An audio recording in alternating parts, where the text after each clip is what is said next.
Yeah, we'll continue. Means last class I saw we discussed about the architectures of the two databases. So we'll concentrate on Oracle itself now. So to work with Oracle now, let's say, see this is our Oracle database. In your database you'll be having the tables. You'll be having the tables. Fine. To work with database now, okay, there are different type of clients you can use. There are different type of clients you can use to work with your Oracle database. There are different type of clients you can use to work with your Oracle database, and different type of clients.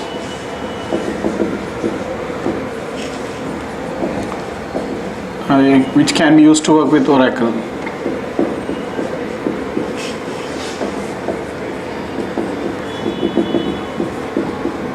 Oracle database. Yeah. The first one is called as SQL editor. Okay. SQL client, you can say.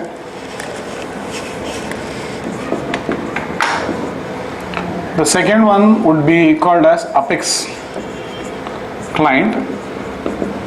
The third one, okay, see, these two clients you get when you install Oracle software itself. Okay, so these are default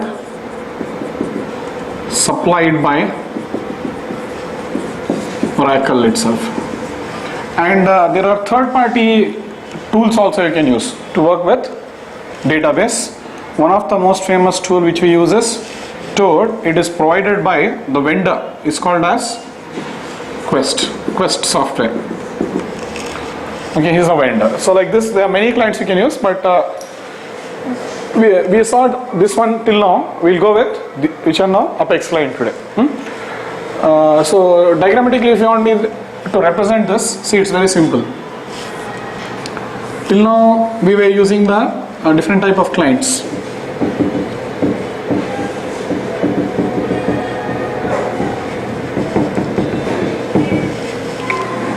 Which can be used to work with Oracle.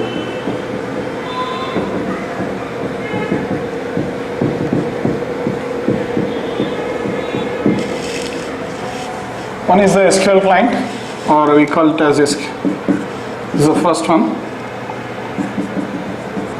SQL plus client. SQL plus only, no? What I wrote morning? SQL client. Is that? Okay. So you can use this. You'll get the SQL prompt and you can start typing your query. But how do you get this SQL client?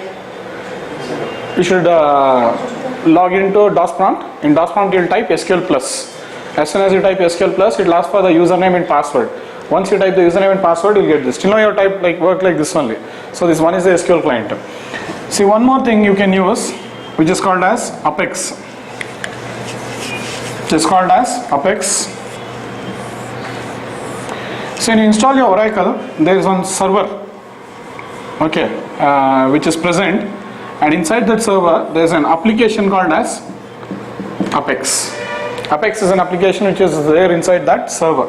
Okay, so we say this application Apex has been deployed. We say Apex has been deployed. Deployed means, another word for deployed is running. The other meaning of deployed is running. So Apex is an application which is running inside a server, and the port number of this server is 8080. So the port number of the server is, there is one server now. Okay, so and the port number of this server is 8080. Inside this server there is an Apex application now. So you can use Apex application also to interact with the database like this. So this is found to be more user friendly now. Rather than typing your queries there, working with this Apex application is found to be more comfortable and easy. So see, when you install your Oracle, this is the second one which I told you now. This is the Apex client. The full form of Apex is Application Express. The full form, you don't bother what it is too much, but the full form of, it's an application, simple. Application Express. So this is an application which is running inside the server here. There is something called as a server. Okay, and the port number of that server is 8080. So when you install Oracle, these many things you'll be getting. When you install Oracle, you'll get these many things. So what to do now? So if you want to use this to interact with your application, we'll use on browser. First what we'll do is, we'll use on browser.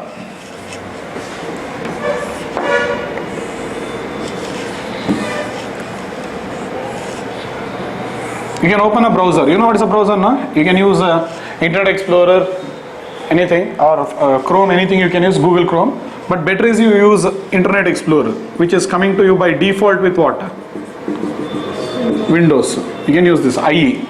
So you type here http://localhost:8080/apex you type. So your browser will now actually make the request now. It will be making to each one. So it will search in the same computer, localhost. So in the same computer, it will get connected to the port number 8080. So in 8080, you are looking for which application? Apex. So now you will, using the browser, you will connect with the Apex application. Apex application will in turn work with the database. I will start displaying the it will start displaying the content of the database. Or you can work with your database using the Apex application. This is more simple. So we'll be taking this approach from today. So we'll not use this SQL client because it's more complicated to write queries and all that. So because of this, what we do, we will learn this. So now see, more than learning database and all that, we are here to learn tools. Tools are very important. If more tools you learn, you can work with your database and all that in more better way. So this is one thing. So you can use the Internet Explorer. So I'll be using the, I'll just write it on top. Internet Explorer you can use. Fine. Now I told you third party tool. That is something called as Toad. These are called as third party tools. Many are there, but one of the most famous tool which we use to work with Oracle is Toad. You can use Toad, and it is given to you by a vendor called as Quest. It's one company. Quest is a company, they give you a software called as Toad. You have to install this. You will not get it. So Toad also can be used to work with what? Oracle. But when you install Oracle, you'll get only this much. Toad and all has to be installed separately. This we'll see it in project. Understood? This is more powerful than what? Apex. This is good. This is better. This is the best to work with what? Oracle database. But the problem with this is they are paid. So they are costly. So sometimes what happens in companies, they'll not give you Toad. So they'll ask you to adjust with what? Apex. But in some companies, they'll give you Toad. So that's the thing. But majority means you have to learn how to use Apex first. Almost all it will be same, but this is more powerful than Apex. Understand? Huh? So this is architecture. So today I show you how to use this Apex application to interact with the database. You can think that it is one tool to work with what? Oracle database.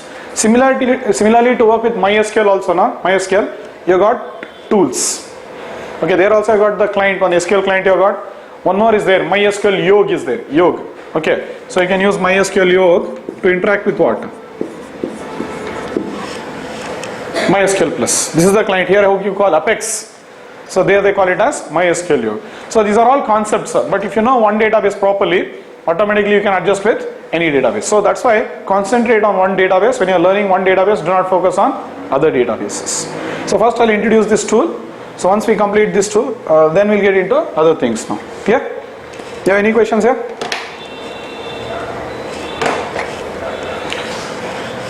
In fact, you already worked this Apex. You have clicked on database home page now, and you are creating one schema you created in Oracle. Okay, so it's the same application. Okay, it was in fact opening up with the browser, but this time I'll emphasize on it, and you'll get the clear idea about what is Apex application. Just a minute.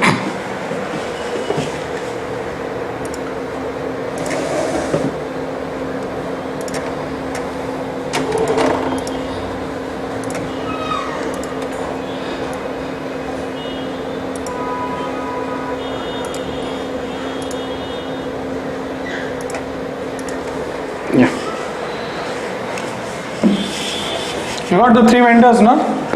Okay, sorry, three clients, but two are supplied by Oracle itself. Let's see this. See, I'll first show you the first one. How do you work with the first one? See this first client. Windows R shortcut you go. You type CMD, go to the DOS prompt, type what? SQL plus. This is the first one. SQL plus. It will ask for username, password. So to which schema you want to log in? Type Ravi Oracle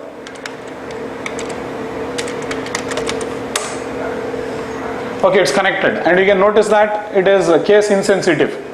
But in MySQL, to log into the database, it is case sensitive. Understood? Fine. Are you clear with this? So you can work now. This is called as SQL client. This is the first client what I showed you, and you have worked with this always. You have already worked with this. So let's see the second type now. Which one? The second client, which is supplied by which one? Oracle itself, called as the Apex. So to work with Apex, what you can do is go to Start, All Programs.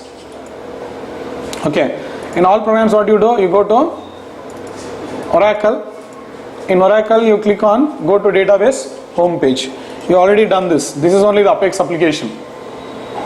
This is only the Apex application. On the top, you can see the URL there. I'm copying the URL. I'll put it into the notepad.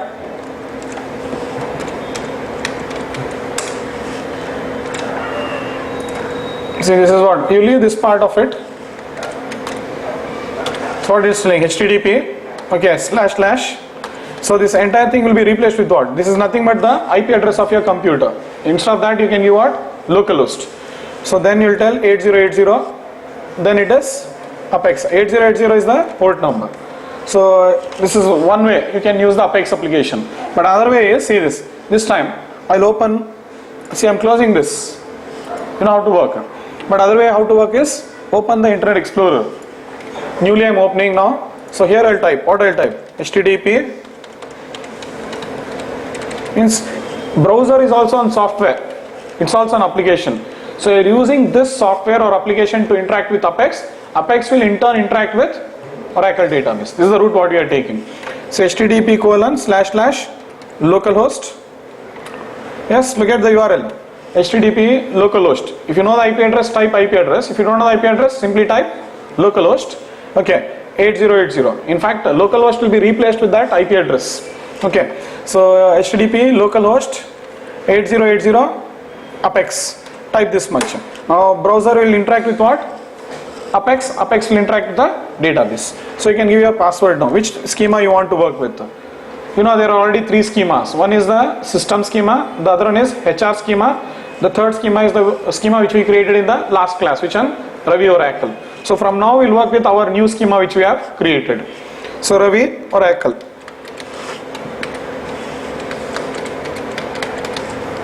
Login.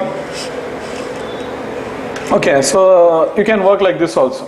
Clear? So we'll use this now. So I'll be introducing this tool now. Okay, I'll show you. It's user friendly. It's not like that with screen. That black color screen which you see in SQL Plus client. It is more user friendly and you can do things very efficiently here. So that's why application developers or in companies they prefer to use what? Apex over SQL Plus or SQL client. Clear? So this is it now. So now are you clear with this? I use the Internet Explorer. We logged into what?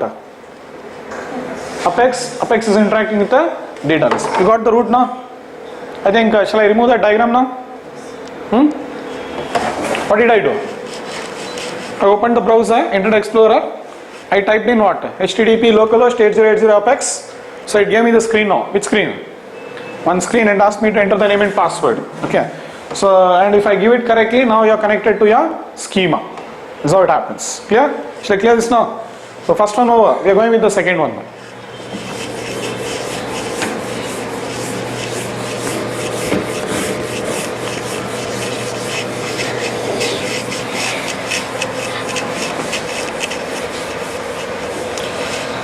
So see, for everything in company there is a tool. Like if you want to work with Java, we use Eclipse. If you want to work with database, we use tools like this. But this tool is dedicated. Apex can be used only to work with Oracle. Remember that. You cannot use Apex to work with what?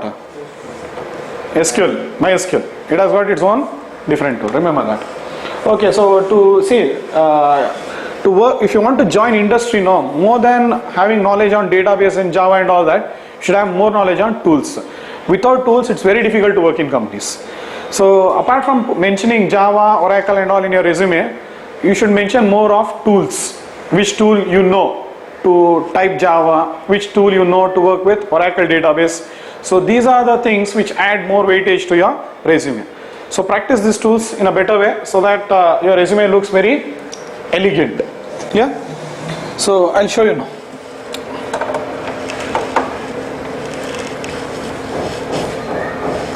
So see this, we have got this screen now. As soon as I logged, you can see here the username is what? I logged in as what? Ravi Oracle. The last time, last class I created schema. Now I logged in here. Now I show you how to execute your queries here. See, these are the 5 main options in your which one display you are getting here. So first we'll go to this one, which one SQL, what you are seeing here. Click in this down arrow and it will give you some options here. Here again you select which one? Enter command. So here is the location where you can type all your queries now. From now on, type your queries here. Okay, if you type any query here, it will be easy now to debug and all that. So I'll just show you. You remember the first day queries, very simple queries I taught you. Which one? Creating a table, inserting a record.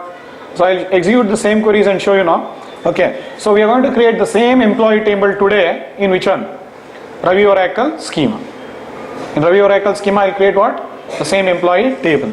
So I'll take all the queries which we had done it in the first class. Very simple, few I'll take, not all. So see this, drop table employee. So you can type your query here now. Type your queries. Drop table employee, select it fully from this end to that end, means use shift home, shift end shortcuts. Okay, see if my cursor is here, shift end I'll type, it is selected. Or you can use your mouse like this. Select it and click on run. You get the message telling what? Oracle means see some error, what is that? Number is there. ORA-00942 table or view does not exist. Means it's a very new schema. There are no tables here. In this particular schema, there are no tables. Okay, so it's giving you that error, that's why. If the table was there, it would have deleted or dropped it. Yes or no? So it's not there. So that's why you're getting the message. And see now these error numbers are very important. In every database, okay, they have their own error numbers. Okay, in every database, they have their own error numbers. In Oracle, if the table or view does not exist, this is their error number. In MySQL, okay, if the table does not exist, they'll have their own error thing. Okay, so for every errors, every database has its own numbers. They have their unique identification. Means, and it's with experience you'll understand this very clearly. These numbers are very important. Okay, because when that number here, along with the number, the message is also coming. But sometimes you'll get only what? The number. That time you have to debug now. What is the problem? See, along with this is a tool. Which one? Apex tool is displaying this. But sometimes in your application and all, you start getting these numbers. So that time you'll not know how to debug this. So that's the reason what you have to do. You should know if this is a number, what is the type of error. So what we can do is you copy. See, whenever you get some numbers like this, when you're coding and all, you'll come across it. That time you'll understand this. Just copy these numbers. Okay, and you can open what? Google you open in Google and paste it. Sometimes see here you are getting number and error message, but sometimes you will not get the error message. That time if you want to find out for this error number what is the actual error, so what you can do, you can type now Ora so and so in Oracle, press enter, so it will give you the list. Almost all it starts telling you now. So there are a lot of comments like this. Okay, it tells whichever one you want you can open. Table, yeah, like in fact there's one big table only. DB Exchange. Okay, I think table or anyone you can open and check out. So you'll get the clear explanation now. Okay, so this is the table or view does not exist. So what you have to do now? The spelling of the table or the view name like this. You have to check the spelling of the table. They are the possible mistakes. So they'll give you some options to debug like this. Okay. So anyway, slowly you start understanding one by one. You don't have to worry.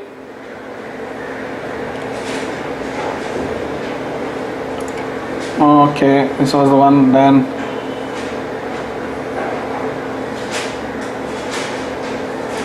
you can click on to Oracle Forms also.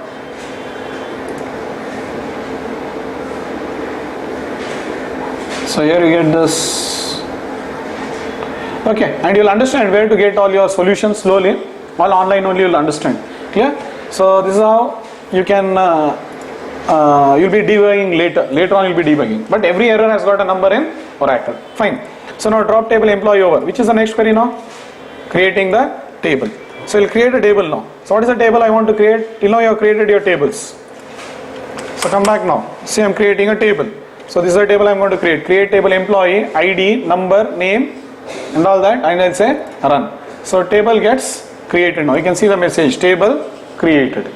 This message you can see a table created. Are you getting it now? So now if you want to see the table, what you can do is you can say DESC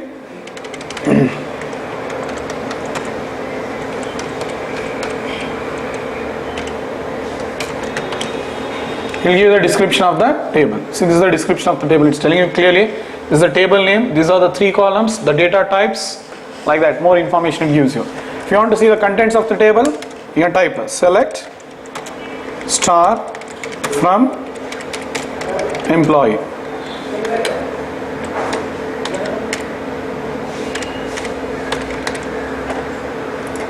So there is no data. So like this you can start using this editor. So it is more user friendly as compared to SQL client, SQL plus client. This is more user friendly now. So fine. So now after that you can insert also. How will you insert? This is one way to insert. In insert, this is a simple query what you can use to insert. So one row is inserted. If you want to insert one more row, okay, always give one line space between one query and the other query. Okay, always it's better to give one line space. So the next query I'll insert.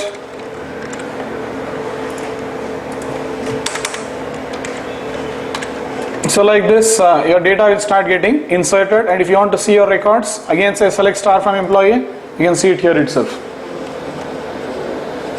So it's more user friendly and it is having a UI. SQL client doesn't have a UI, but Apex has a UI. Are you clear? So this is done. So like that, more records if you want you can insert. And I told you always the best way of writing the query is which one? This lengthy way, but it will be which one? Insert into employee, employee ID, name, salary, values. Like this you give. It is always better you write your queries in this particular way itself. Even though these look shortcut, they work. But ideally this will be better because in applications you will be writing queries like this itself. So I'll say run. So it is inserted. Again if you say select star from run, okay, it is getting inserted. That means it's displaying it now. And notice on the top there's an option called as auto commit. It has been checked. Means commit has been enabled. So every time you execute a query here now, it is getting committed. If you want to, you can disable it. Now any query you execute, it will not be committed. You have to explicitly commit now.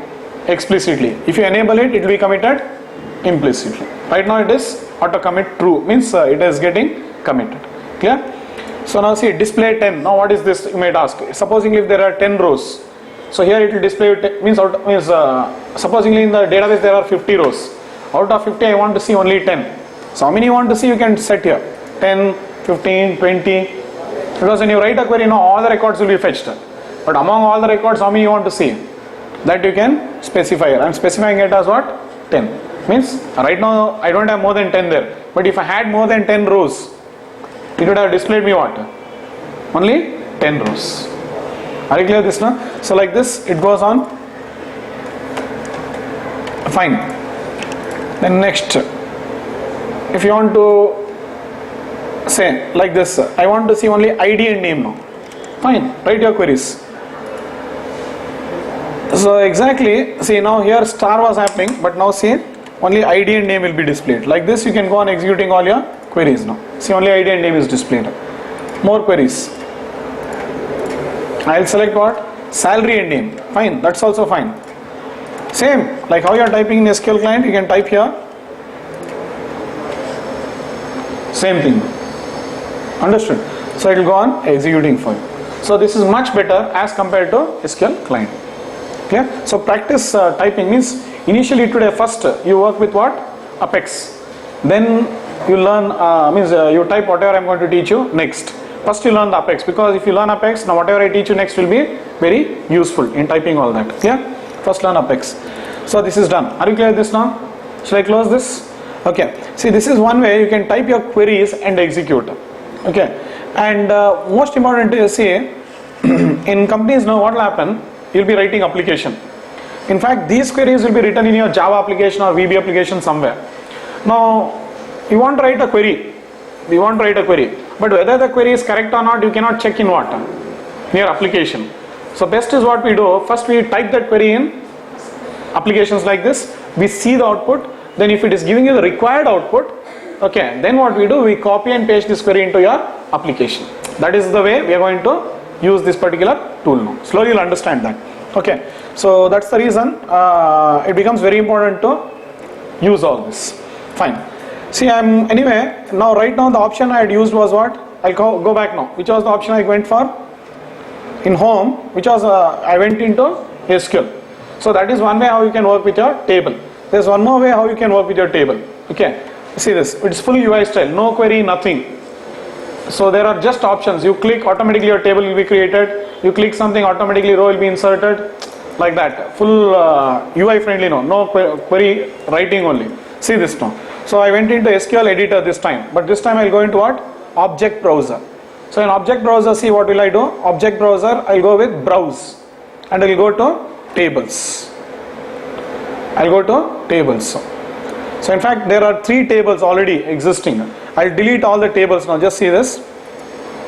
Customer. Okay, first I'll delete which one? Customer table. If you want, you can say already there are 3 tables in this particular schema. So I'll drop it. So now see, if you say please confirm your request, just scroll, say finish, the table is dropped. Which one is dropped? Customer table. Same way like subject is there. What you do? Click on drop and say finish. Table is deleted. Did I type any query? I didn't type any query. So like this, only by clicking you can do everything here.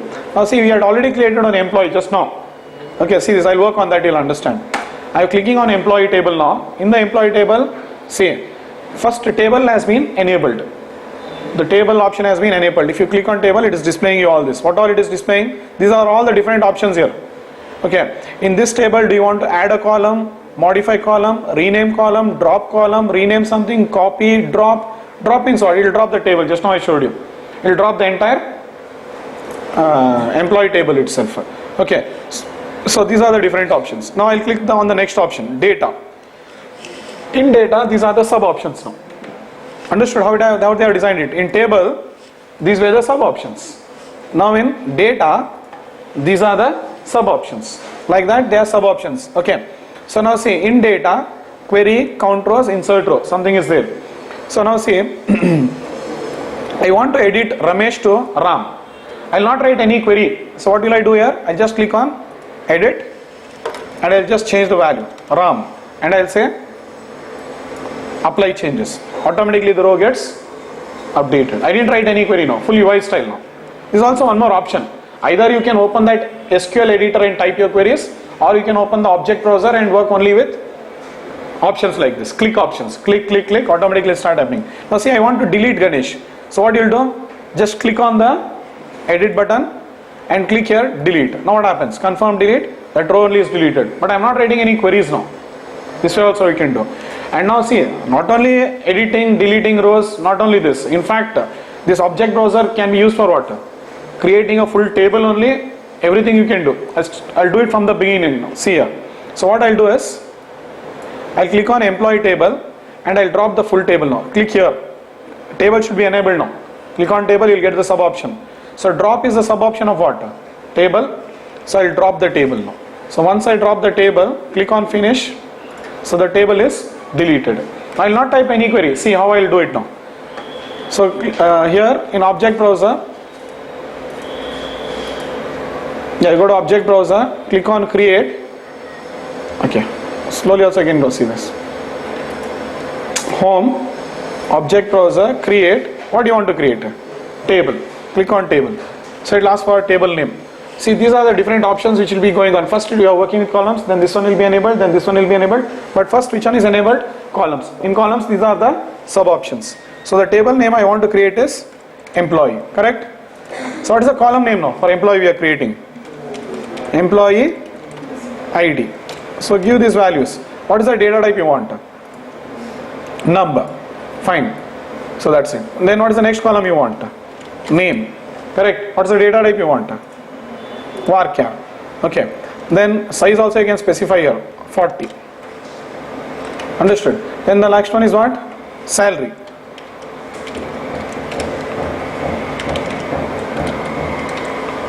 Select data type. Varchar. Finished. So not number. number. Like that you can go on creating the required number of columns. Then you go to next. So it will come to the next option now. Here primary key, foreign key I have not covered now till now, so don't bother. Again I'll click on next. So now it has moved from primary key to foreign key. Again click on what? Next. Now it has moved to constraints. Don't bother anything, just click on next. It will come to confirm now.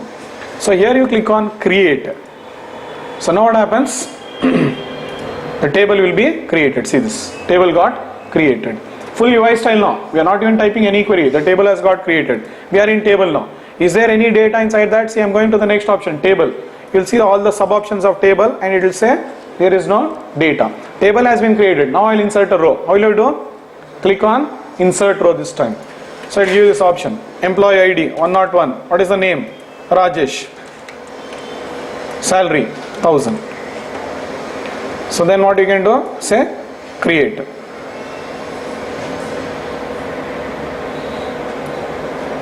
Second. Insert row 101. Yes. 1000. Create. So one row gets created. If you want to create one more row, insert row. Not two. Rajesh. Next one is Ramesh. Then 2000. Again you can say create and create another. Create it and create another one now. So like this you can go on giving 103. Name is what? Next one? Revati or something. The next one is 3000. So again you can, if you have finished, then just say create. So now it will display. Again if you want, you can edit. But I didn't type any query here. So one is you can use the SQL editor, work with your database, or you can use the object browser. Both are correct. But see, do not create tables using the object browser. Object browser you have different advantages. Okay, we'll see. Maximum always we type the queries in editor. Okay, but this will be used for only view purpose. Instead of typing again and again in the editor every time select star from so and so, what we do, we come back and see our table contents here. I show you how to use the editor and how to use the object browser. So do not create, even though I showed you, do not try to create the tables with the object browser style. Do not do it. Understood? Tables you create there, which one? SQL editor. If you want to view the contents of your table and all that, come to object browser and see it. Understood? I'll show you how to use it, because next I'm going to use this editor only or a tool to interact with the database. So done. Are you clear with all this now? So this is what is the introduction to what? Apex application. So I have given you a brief introduction about the Apex application. Every day we are going to work on this now. Gradually as we progress, you'll get a good hold on to this tool now. You don't have to worry too much about this. But these basic things you practice today first. And then you can learn whatever I'm going to cover next. Clear? Any questions here? Yeah, and if you want to log out, you can log out. You get the screen. Again log in. You can enter your schema name, whichever schema you want to go in now. Or same schema also, log in. Or you think you have finished working, close the browser. That's it, over. Yeah? So finished. These are the queries which I taught you in the first day. First day queries, nothing else. So close that also now. Okay, fine. So this is about the Apex application.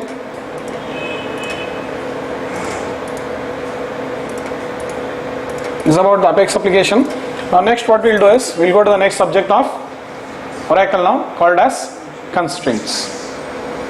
We'll get into the next subject of database, that is constraints. So what is a constraint? Constraints are rules or restrictions. Constraints are rules or restrictions. In Oracle there are 6 types of constraints. In Oracle there are 6 types of constraints. Which are the 6 types of constraints? Not null, unique, check, default, primary key, foreign key. All these 6 constraints are very, very important, but 2 of the most important constraints are primary key and foreign key. Understood? So actually it is from here where your database concepts start off. Understood? It's from here where your database concepts start. Actually database is starting now. Okay, so first today I'll cover all these 4. Today I'm going to cover all these 4.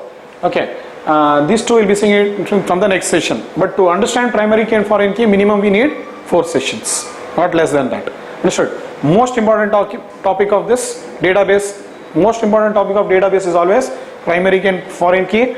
People generally neglect that, but that is where the whole subject of database lies. And I'll go in depth into it, and I'll be covering it to you fully in depth itself. Clear? So look into the 6 constraints. Okay. First today we'll see 4. We start now? Okay. See, right now I'll be covering you 2 constraints. One is not null and the other one is unique. Both parallelly only I'll cover. In one example only, in one table only, I'll be showing you these 2 constraints now. Not null and unique constraint. See, what is null value first of all in database? In database, what is null value? Okay. See, till now you have seen tables. Employee table is there. You got employee ID and you got name and you got salary. This is what is the table you have seen. And you have written queries also. I have written a query like 101 insert into, I have written a query. So once you write the query, some value is inserted like this. If you write a correct query, the value will be inserted.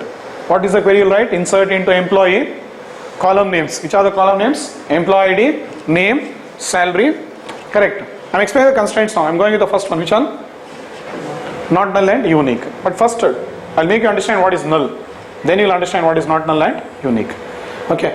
If you want, you can write these 2 constraints. What is not null and unique, you write it down. After I complete it, you'll understand it very clearly. So, employee ID, Commissioner. So, what happens is, see, if you write a valid query, these are the values inserted. But if I write something like this, insert into 102, 2000, I've shown you also. If I write a query, means if I write insert into employee, only 2 columns I'll insert. Which are they? Employee ID underscore, okay, then salary, values. What is the value? 102, comma 2000. So if you write your query like this, finally what is the value will be inserted? It will insert, but the value which will be inserted here is null. It is not visible, but actual value which gets inserted when you don't insert any value in the databases. So when you do not insert any value in your column of a database, in any column, if you don't insert any value in your database, the default value which gets inserted is null. The default value. So not null means what now? Not allowing null values. That's it. Okay. So not only for name, see if I write a query like this, insert into, I'll just modify here only, just say this. Insert into ID and name. In 2 columns I am inserting. Assume that it is another query. Okay. So 102 comma something like Ravi. So what happens now? 103 I'll take. 103 and Ravi. So what will happen now? 103, Ravi will be inserted. What will be salary? Null. So wherever you don't insert anything, everywhere a null value goes on getting inserted. You not only for salary, try it for ID also. If you don't give any value, the value will be null. Now not null means not allowing null values there. That's it. But first of all, what is not null? Still we'll understand it clearly. See, generally, first of all, we'll understand null properly. See, generally there is a big confusion people have. Null means some people think it is 0. Actually, it is not 0. 0 is a value. Don't think null and 0 are same. Null and 0 are not same. They are totally different. Null and 0 are totally different. So means null is not 0. And don't think null is also space. It is not space. So what is null? It is not 0 and it is not space. It is not. Okay. And what it is then? What is null? It is not 0. It is not space. It is just a token. A token kind of a thing. Understood? Just a token. Some token it is. That's it. Okay. So null means, it means many people think it is 0. It is not 0. It is not space also. Okay. So when you see null, do not expect value to be, don't expect a 0 value there or space value there. Clear? Fine. So not null means, now if I do not want null values to be allowed here. That's it. I do not want a null value to be stored there. Okay, so if you don't want a null value to be allowed there, so what to do now? That's the question now. I don't want null values now. In some columns I want null. See, now don't think in all the columns you want you want this not null thing. Okay, don't think not null will be applied to all the columns. In some columns you want null values. In some columns you don't want null values. All options will come. Some columns you want what? Null values. Some columns you do not want null values. All these options will come. But let me show you how to see to that null values will not be allowed only now. So you might tell, okay, I'll just I'll go to the query and I fill a value here. If you fill a value, automatically what will happen? Null value will not be stored there. So don't see only table and query, table and query. You have to actually start seeing the UI now. See, in the UI you will be having screens like this. There you will be having enter ID. See, the user will be filling values like this. Enter ID, enter name, enter salary. Like this UIs will be there. So user is the person who is going to fill the values. So these values will enter your application and you will be writing this query where now? In the database. So if he has given the value to you, then what will happen?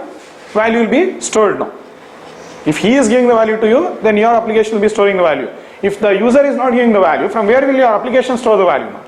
So think it from the UI point of view or application point of view. So don't think only the query and the table now. So like this, many things will start happening now. So what we have to do is, so even if he doesn't enter now, we should see to that null value will not be inserted. Now you have to stop null values from getting stored into what now? Very simple requirement. We have to stop null values from getting stored into the database. Even if it doesn't give it, we'll create an error message and give that error message to the user. Please fill the value. It is mandatory. Something like that we'll do now. Understood? Anyway, first we are learning the database, then we'll come to application, then we'll talk about UI. All will be integrated later. So this will be the flow of your application now. But understood what is null now? So null you understood. We are going to make the columns as what now? Not null. I'll be showing you how to make the columns as not null. Clear? That is what is the explanation now. Shall I clear this now? I'll be showing you on a table now. You'll understand it very clearly.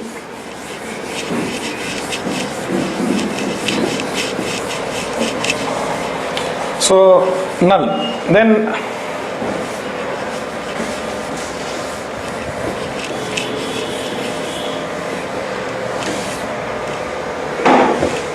and these are very important interview questions. What is not null? What is unique? Definitely interview questions. Okay.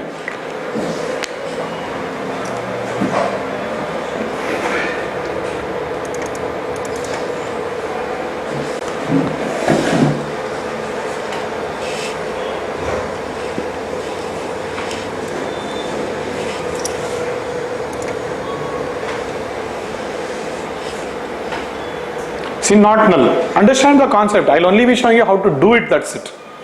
Okay, I'll just understand the concept. Not null means what? It's a modifier which prevents null values from appearing in the column. It'll prevent null values from appearing in the column.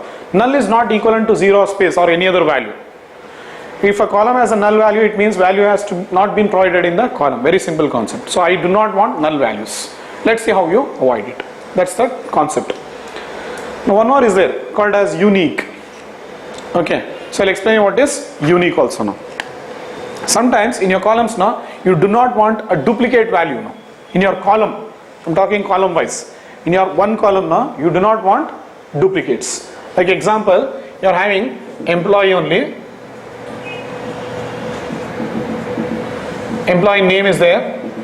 He might have salary and he might have email. No two employees will have the same email ID, no. Example I am giving you. So what happens?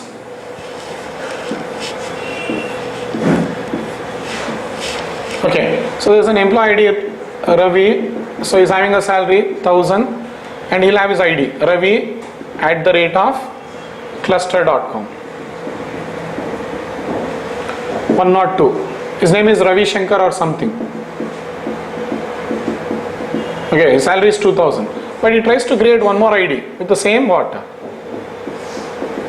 So that time what happens? You do not want a duplicate here because every employee will have his unique ID. So now again you might think, I know very well already that ID is there in the database.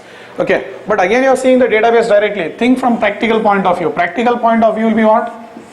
User will be filling the application. He'll be entering his ID. He'll be entering his name. And he'll enter what? Email. From practical point of view you think. So here what will happen now? So when he gives the value now, it will come to your application will fill the value into database. That should not happen. So always see from the application point of view. So here I do not want a duplicate. Not having duplicate means what? Unique. The value in this column, always any value in this column should be unique, means it should not be same. Focus only on email now, do not look into other columns, sir. Okay, you want always unique values here, not duplicate values. Unique and duplicate, understanding now? Unique means always different. So you cannot have a duplicate value in this column at all. Understood? Like that, for one column you will be applying one constraint. One column you will be applying one constraint, and the constraints are always applied based on the application. Sometimes you will go for not null, sometimes you will go for unique, like that, depending on the application. UI will be setting the constraints. So I will give a very good example where I am going to cover both now. Which one? Not null and unique, and there you will understand. Understood? Shall I clear this now? So understand the requirement and the problem, and let us see how Oracle is going to give the support for doing this. Always see the problem first, then we will see the solution. Solution will be very simple. Okay. And the same solution will be given in what? All databases. MySQL also same, DB2 also same. So learn in one database properly. The problem you understand, and how you do it you understand. Shifting to any other database is going to be the very easy, because all are following what? RDBMS standard. This we are learning actually RDBMS. To learn RDBMS we are using Oracle database. Understood? See, to learn OOPS we used Java. If you want to learn OOPS you can use C++ also, but to learn OOPS we used Java. Similarly, to learn database we are using Oracle. You learn to learn RDBMS you are using Oracle. Once you learn RDBMS, now you can migrate to any database. This is how it is going to happen now. So let's understand what is unique now. First write it down, later on I will be explaining this with the example itself. See this. To avoid duplicate values, you understand where duplicates, some columns will be there. Okay, so to avoid duplicate values to be added to a table, unique constraint is used on the column. Okay, according to the ANSI standard, SQL 92, SQL 1999 and SQL 2003.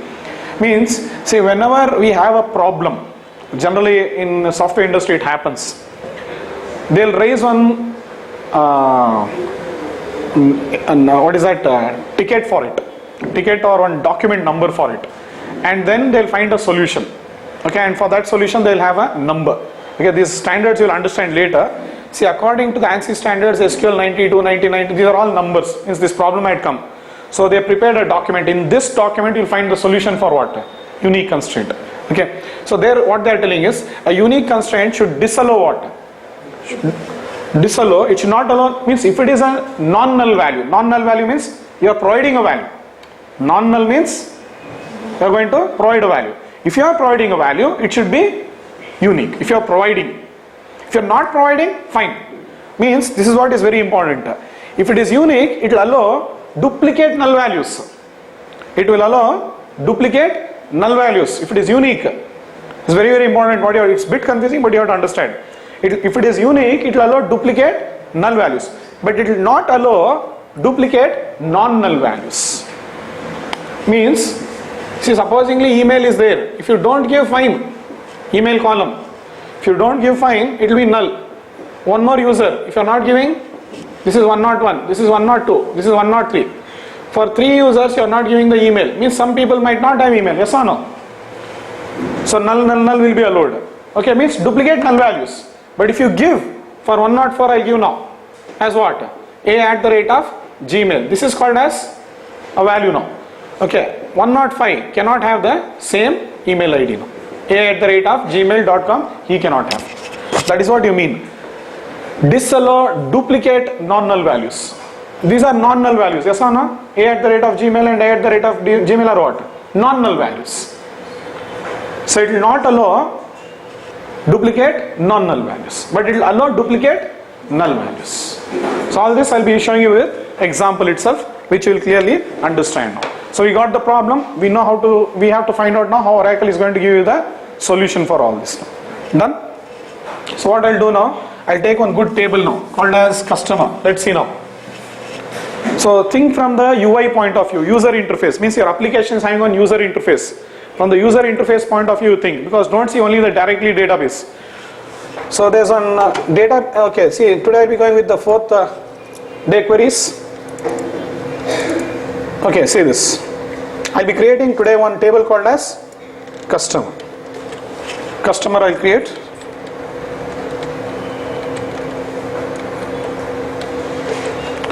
Yes, to work what will you use now?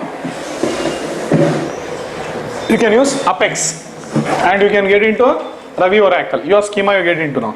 So how will you log into Apex? Type HTTP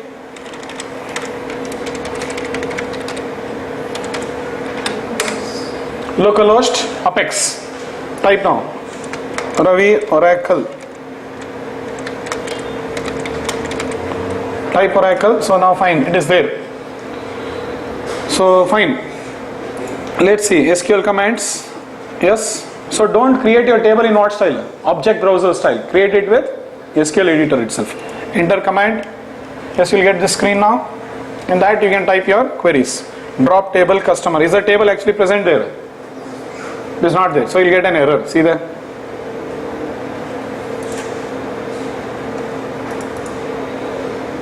Running and says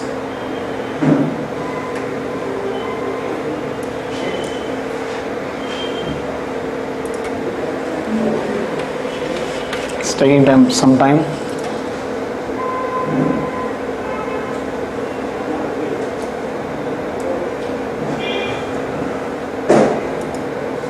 Yeah, so table or view does not exist. Table, it is not there. So now I'll create one. So look at this table now. Type all these queries. Okay, see create table customer. I'll run it. So means a table has been created. Look at the table now, how I created. See this, create table customer. The first column name is customer ID, second column name is customer name, third column name is customer email. Okay. So see, if you are in these naming conventions are very important. These naming conventions are very important, follow them. Because see in Java, what we do is, you might have variables, variable names. Okay. So first, when the values come into your application, the value from the application UI will be stored into what? Variables. It will be stored into variables. Now the value in the variable will be dumped into what? Column of the database. So this is how the values will come. You will have the UI, enter ID. It will come into application. In application, where will you store? Variables. From the application, where will you dump now? Column of the database. This is how it will be linked. So now you should give very good names to your variables and column names and all that. Okay. So in Java what we do, we follow this convention. Like, say, if I have two or more words in Java, what we say? Customer, we use camel casing. Customer name I'll tell. I'll use camel casing. If I have two or more words for a variable name, we use camel casing. First letter small, second word, first letter caps. But in database, what we do is, we go with all caps. It is not mandatory, but it's a convention. There is no rule. We follow this as convention. Customer underscore name. Understood? So now it will be very clear. A value which is there in customer name variable will be stored into customer underscore name column. Understood? So now you might have one more question. Why to have two words for one column name in Oracle or in database? Why to have two words in column for the columns of the database? Generally what happens, example I will give you now. See, sometimes you will have an employee who is working in one department. So you want to say name. Name means what now? It can be department name also, or it can be employee name also. So now both the column names, if you give it as name and name, what will happen? Now you will not understand. So that is why what we do, sometimes for column names also we will use two words. So we will tell employee name and we will tell department name, so it will become very meaningful. Now in Java what we do for employee name, again we go with conventions like this. And in database we'll go with what? Conventions like this. Employee underscore name. Understand now why you go with 2 or more words? Not only 2, sometimes you'll go with 3 words, 4 words, but all will be caps and you'll be giving underscore then. Okay, then supposedly department name. So in Java you write the variable names like this, but in database you'll write department underscore name. So follow all these conventions, they'll be very very helpful later.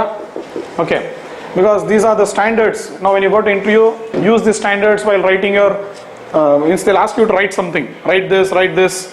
So if you use these standards, okay, sometimes they'll be very happy and they will be getting the job also, because see, nobody is very good in interview. At least 80% you can clear your interview.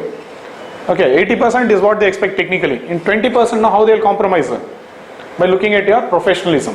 So if you write this in a professional way, like this queries and all that, what they do is they think that you are means your approach is good. Your approach is good, and depend on for that attitude, what they'll do, they'll be selecting you. Understood? For that good attitude, they'll be selecting. Because what happens now, if you don't follow good standards, nobody will understand code in your project. Okay, that itself will become a difficult. So more than coding, what they'll be looking into standards now. So always follow this. So 80% if you are good in technical, and 20% if you follow the standards also, you'll be clearing the interview. If you are by chance not clearing 100% of the technical interview, 80-20 will be divided like this. So follow all these conventions when you are going for interviews, and I'll be teaching you all in that style itself, and automatically you'll learn now. Okay, so that is what I have done. So see this, so I'm taking a new table now. Create table what? Customer underscore name, email, everything done. So the next column now, okay, I'll insert the records now. See here, when I insert the record, what happens?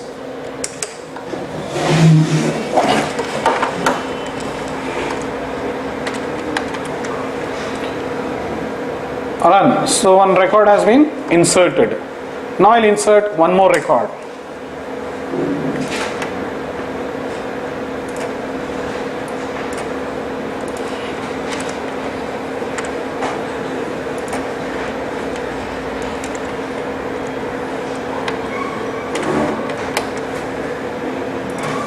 One more record is getting inserted.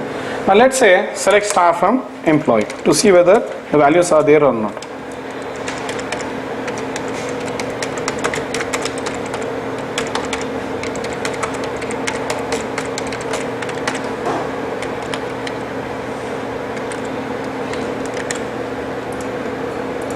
So it is there. Now every time you don't have to go and type select star from employee. So this is where what you do, writing queries you write like this. But seeing the contents of the table and all, what you do, you can go to the object browser. Queries you type here, but for seeing values and all, don't type again and again select star from employee. See, and how do you go to open the object browser now? You don't have to close and open this one. You can open both parallelly. Okay, so what I'll do, I'll hold control in the keyboard, press control and click on the link, home link. You know how you open another tab in browser? Control and the option. So click on control on any option. Now one more tab opens up here. See there? And in this tab, it is giving you this option. New tab it is. So let's go to object browser, browse tables. So data and all you can see here itself. Queries you type there. See now I click on customer, and I click on data. This is the data. Okay. So if you want query to execute queries, you come back here like this. Fine. So anyway, the same thing has been I selected from employee. So we'll select from what? Customer. Okay, now see this. You can see here also, or you can see directly. So avoid typing every time what? Select star from. That's what I'm trying to say. Okay, just I showed you. Fine. How to use the editor and how to use the object browser. Fine. So we are in the object browser now. See here. You have inserted the values. So what is the problem? Identify now. The customer table is there. In your customer table, what is the first column name? Customer underscore ID. What is the second column name? Customer underscore name. And last column, customer underscore email. See the problem here. We have inserted a record. 2 records we have inserted. Yes or no? What are the 2 records? 101 and a@gmail.com. Fine, one is inserted, but next record is having the same ID. Notice his name is different, his email ID is different, everything fine. But the problem is, sorry, his ID is same, 101, 101. Now how can two employees have the same ID? You should have given a unique one. Yes or no? Should have given a unique one. It should be different. So see, in these three columns, always what should be different from one another? ID and email ID should always be different. So this will be always what? Unique. This also has to be always unique. But name will not be unique. Why? Two people can have the same name, no? There can be two people with the name Ramesh. There can be two people with the name Ravi. So names will not be unique. Okay. But definitely ID and email ID will be unique. Like that you have to finalize. And this finalization will be again done on based on what? UI. Okay, UI will be there. So taking everything, looking at the fields, you will create the columns. Looking at the fields, how many fields will be there now? Because these are the values which are entering your application.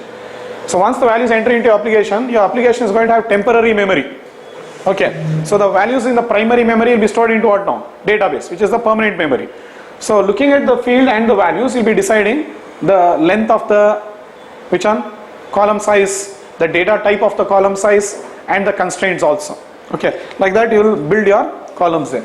So let's see that. So what we do now, see, for this and this I want unique. For this customer table I want unique for this. You understand what is unique now? I don't want a duplicate there. Okay, but null will be allowed here. Now see, for customer email, okay, for customer email what will happen now? Sometimes some customer might have emails, but some customer might not have email. Yes or no? It's not mandatory that all customers will have what? Email. Okay. So it should be unique, and you should also allow what here? Null values. Where? For email you should allow null values. Yes or no? So I'll make it only as unique. Null values will be allowed here. Okay. But for customer ID, what will I do? It should be unique and it should not be null also. Every customer should have what? An ID.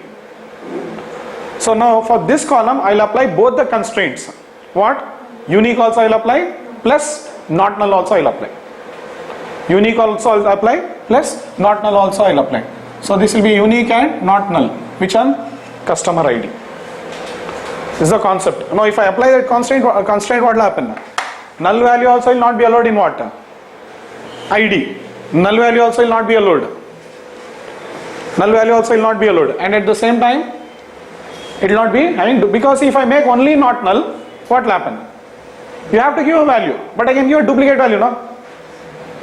I'll make it not null. If I make it as not null and don't make it as unique, what will happen? I can give a duplicate. Not null means it will tell you, give a value. I'm going to give a value, but it can be a duplicate value. So that's why I'll make both, not null plus unique. Understanding now why I'm making not null and unique? Understand this point? Assume that I make not null. So I have to give a value. So I'll give 101. Understood? Next time also I'll give 101 only. Why? Because it's not null. I have to give. But it will allow duplicate now. So that's the reason what I'll do. Unique also I'll do. Okay, unique and not null. Okay, now you might have a question. I'll make only unique. I'll not make it as not null. But unique tells what? It will allow duplicate null values. Null values it will allow. Unique will also allow null values. But if you are giving a value, it should be unique, different. If you don't give, it will store null. And you can have multiple null values here. So that's why I want both here. So I'll make it as unique plus not null. Clear? Fine. Now for customer name, what will I do? Do you need any constraint here? Any rules? Yes, we need a rule. How can you have a customer without, means you'll have a customer ID and email, but no name. So it is not null. So I'll apply only not null for this. So means you should have a customer name now. So see now, like this we do the permutation and combination. So for ID I'll make not null and unique. And for this customer name I'm making only not null, because duplicates can be there. So I'll allow duplicates. So that's why I'm not applying the unique constraint. And for email, Unique it should be, but I'll allow null because some customer might have an email ID, some might not have an email ID. So this is the concept now. Understood the concept now? But how to do it is the question. Understood everything, but how to do it now? How to apply it? Very simple. You don't have to worry now. Let's see this now. Yeah. So you got the problems now. It's very simple.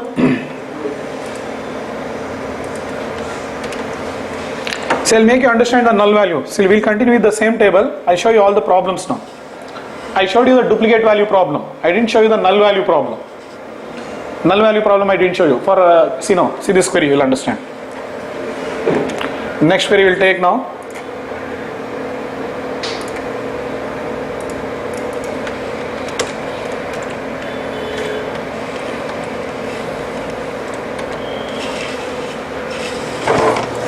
I'll be writing one more query now where I'll insert only an ID and email ID. So what is happening now? Null value will be inserted. If you don't provide a value, null value. So I want to avoid all this. We will avoid all this now, but by applying constraints. For this we'll apply unique and not null. For this we'll make it as not null, and for this we'll make it as unique. No, that's it.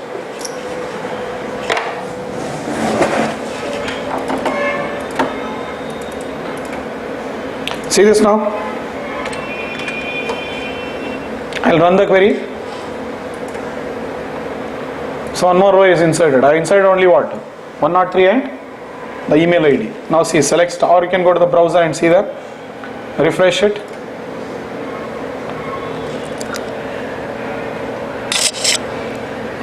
Customer data, you can see it. So null value has been inserted for each are 103. Understood? So this is the problem. So what to do now? So these are the problems we want to avoid. So we'll apply the constraints now. So how to do it? See, first I'll delete the table now. Normal now. How do you do it? Drop the table.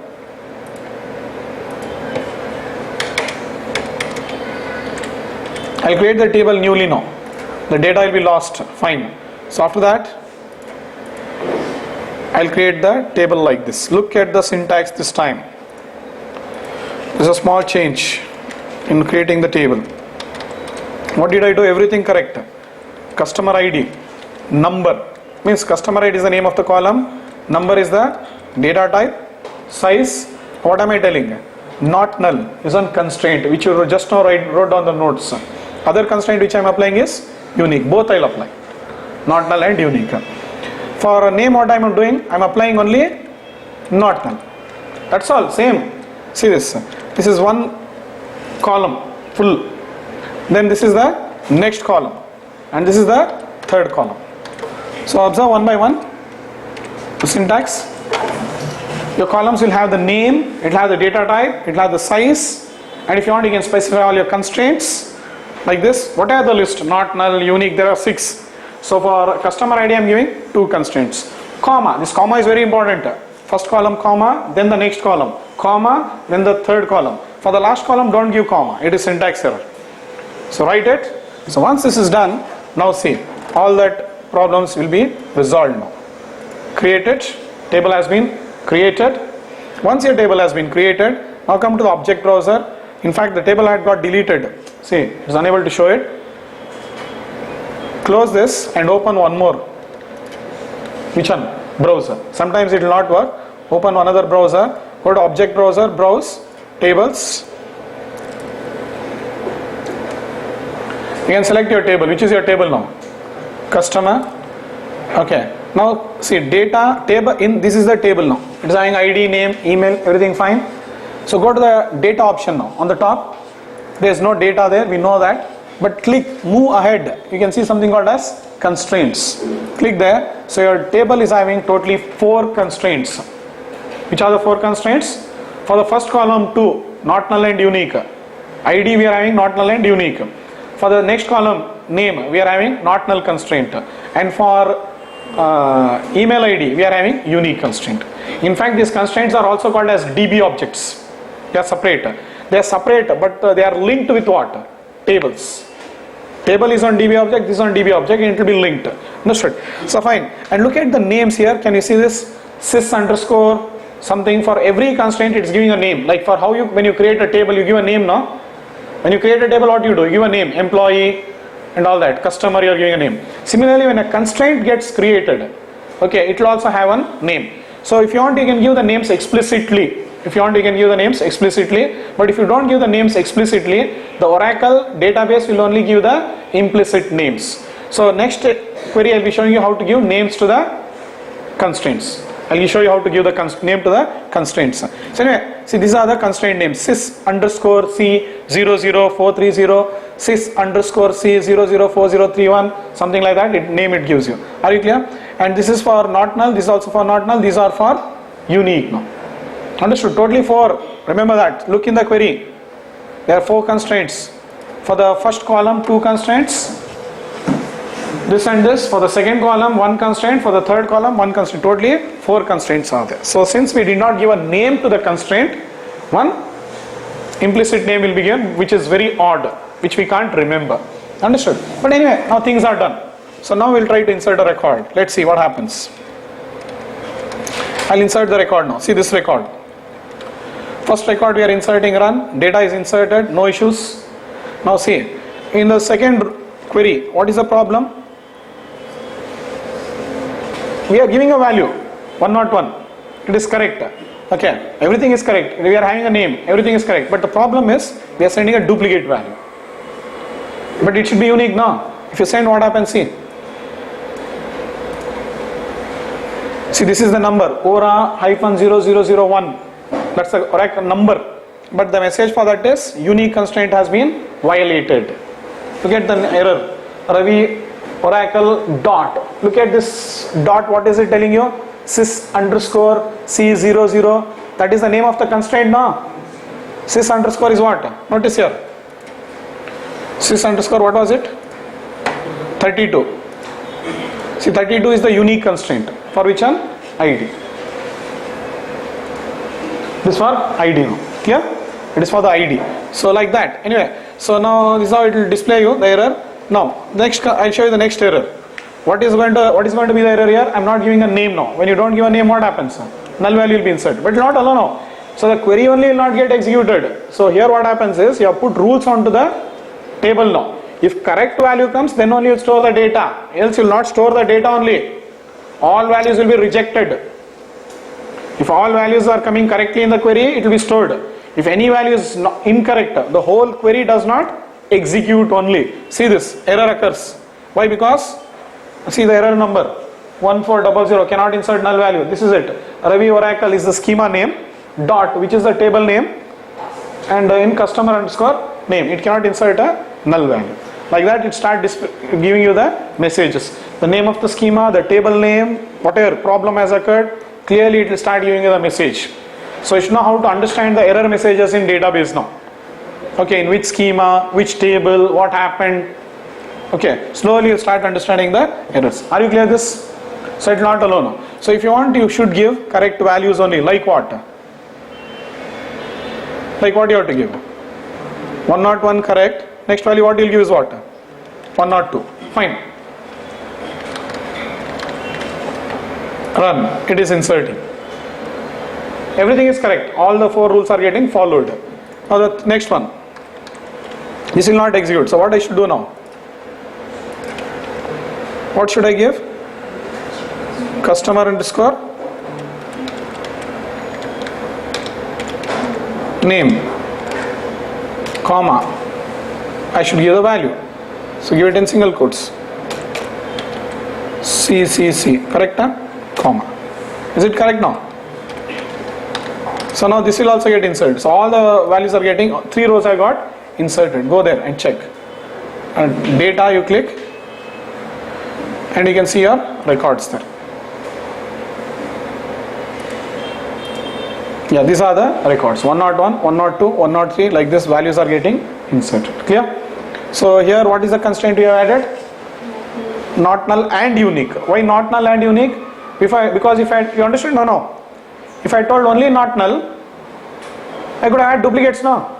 Unique will allow, not null will allow what? Not null will allow duplicates. And unique will allow what? Nulls.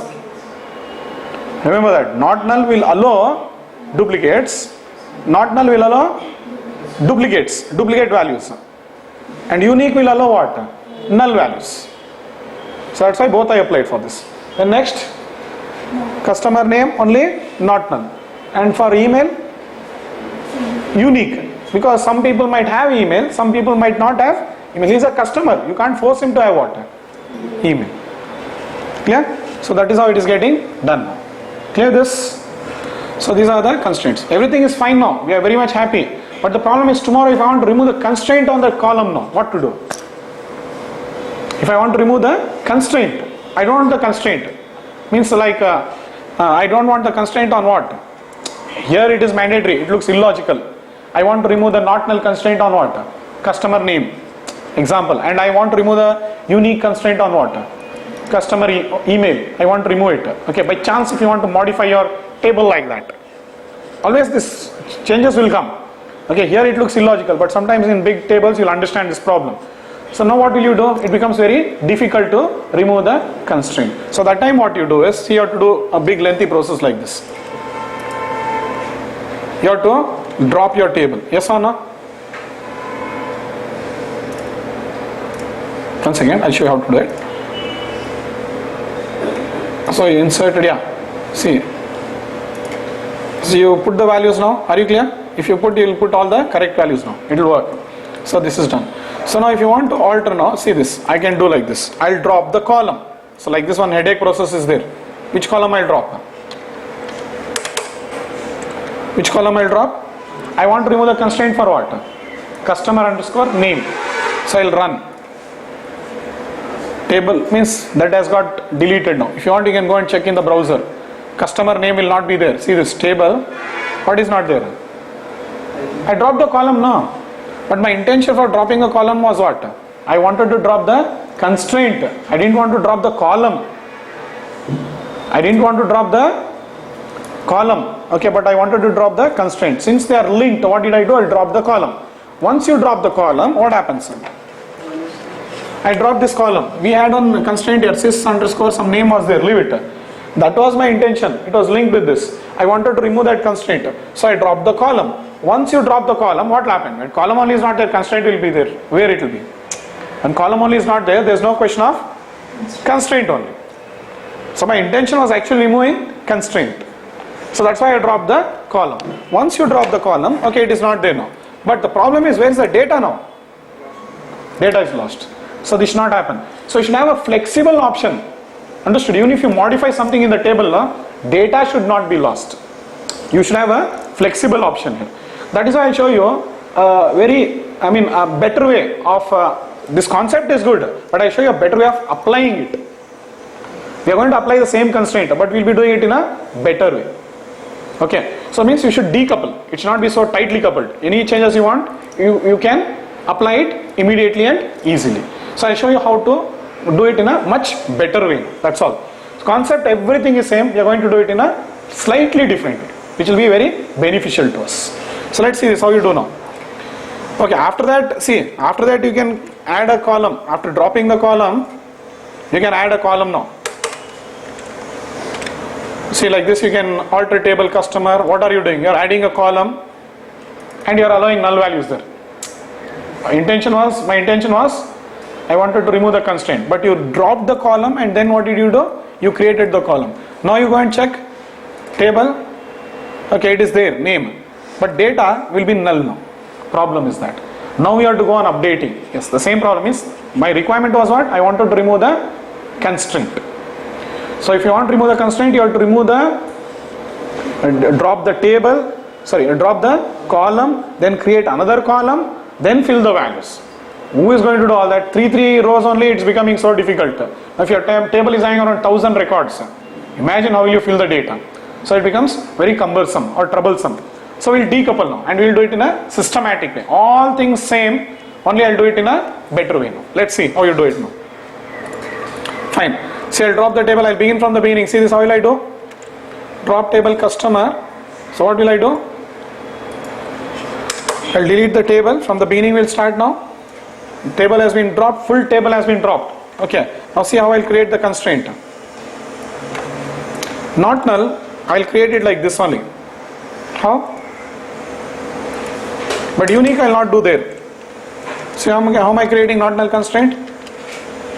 Everything same, but unique I'm not applying there. For not null, what will happen now when the constraint is given? One implicit name will be given now. By whom? Oracle database. Like sys underscore something like that. When it will give its own unique name.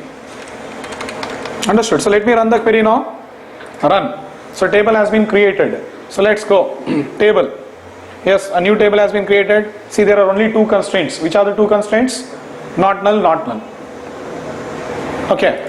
Now how to apply means we need two more constraints now. Which are there? Unique. One for, we need that.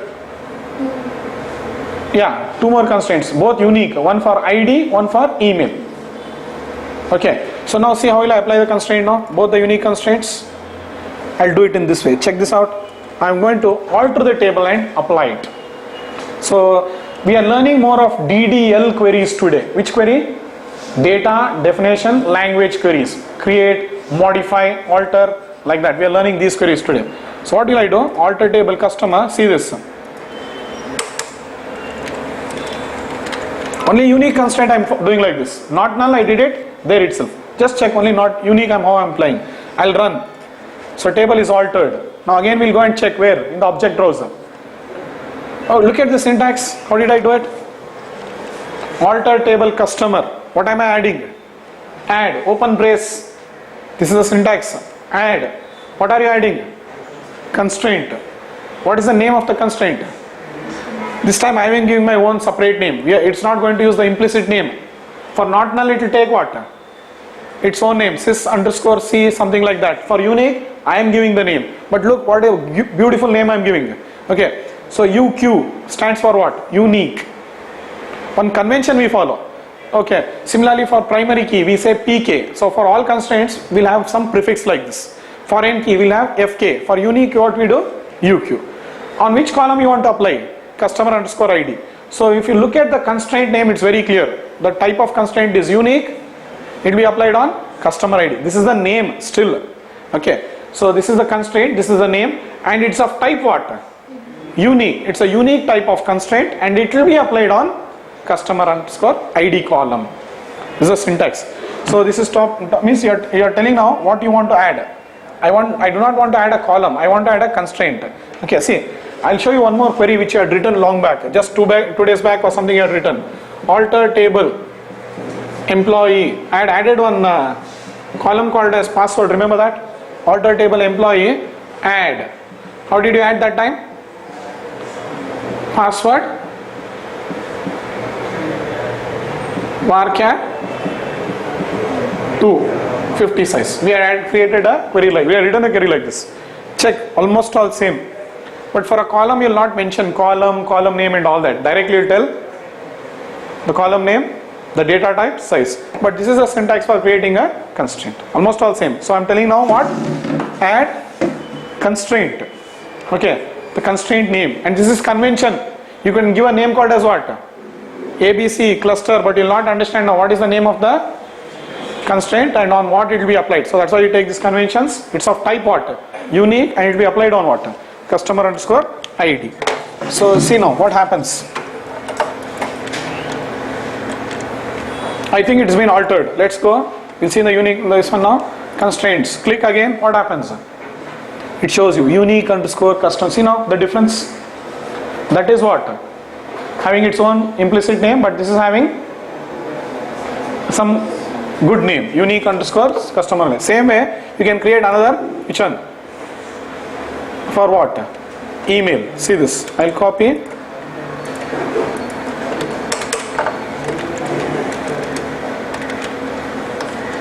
So we are creating for what? Email now. This also applied. Now again you go and check constraints. 4 constraints are there. Look at the names. So for not null, it implicit name. For unique, our names. Okay. Now, what is the advantage of we giving the name? You know, if you want. Now what has happened? The column and the constraints have decoupled. Okay. If you want, I'll show you now. First we'll insert the data and see it.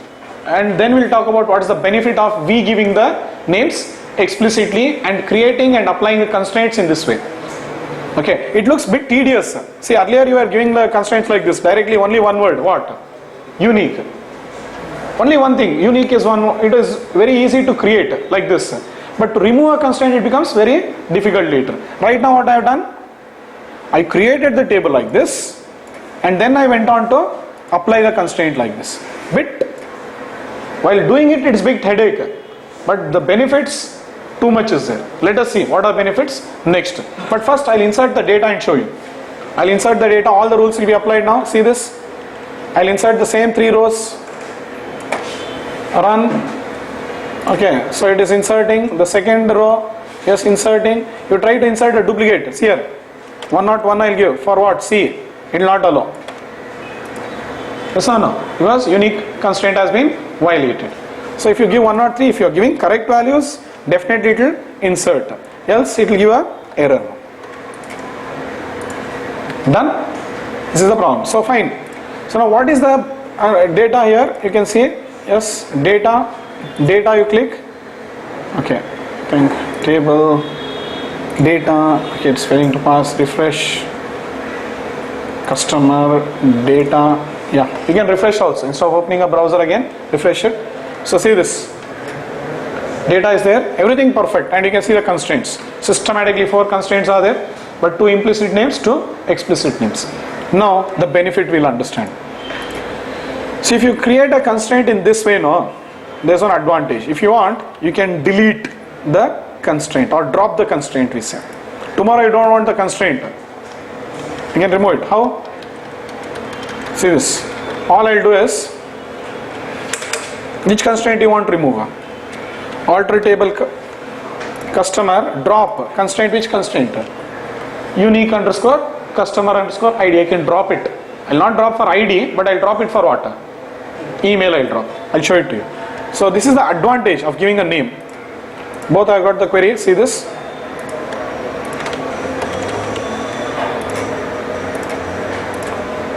So till now it was not allowing you duplicate email IDs, but once I remove the constraint on what? Email, it will allow you duplicate. So I'll run. So what happens? The table means it is dropped. Unique underscore customer underscore email is dropped. Go and check. Okay. Again click on constraint. See, one is gone. So now what will happen? In email you can add duplicates. In email you can add duplicates. 100% you can add duplicates. Check out now.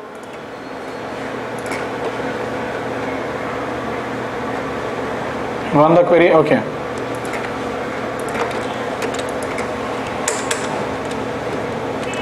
Say 104 DDD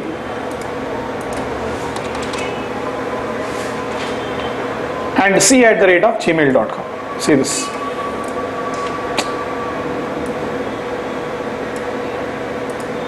One row has been inserted, and you can go and check the data now. Data, see, duplicate has been inserted because unique constraint has been removed now. But data, earlier data has not been lost now. Earlier data has not been lost. Previously what was happening? If you want to remove the constraint, you have to drop the column or drop the table. Big headache was there. So that is why it's better always you create constraints with names like this. So first you create of the table. Then you alter the table and apply the constraints. Blindly you create the tables. Then you alter the table and apply the constraints. That will be much better. So this is the methodology what we take. But one more thing, what you have to understand is not null constraint cannot be applied like that. Means you cannot alter the table and say not null. This is one constraint. This is the only one constraint which has to be applied while creating the table itself. This is the only one constraint which has to be applied while creating the table itself. Means when you are creating the table only, no, what you should say? Not null like this. Later on you cannot come and say what? This is only other 6 constraints are there. Which are the other 6 constraints? For all of them you can, what we do? First we create the table and then we will alter the table and apply the constraint. Like how I did for unique now. For all the other constraints what we do? We create of the table and then we will apply it by altering it. Only for not null It is not possible. Only for not null. So not null always apply it like that only. How? While creating the table. Not null always apply like that, and it always have its own what? Implicit name. But for other constraints we give a names now. And I show you because I am going with the next constraint now. So anyway, are you clear with not null and unique? Are you clear with not null and unique now?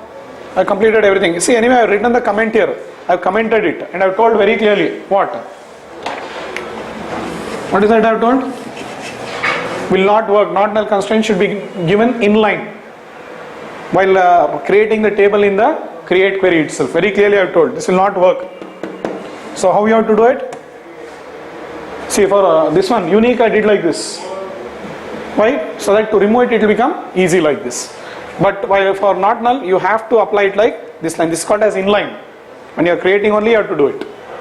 And for other 5 constraints you can do it explicitly by altering the table. Clear? Fine then.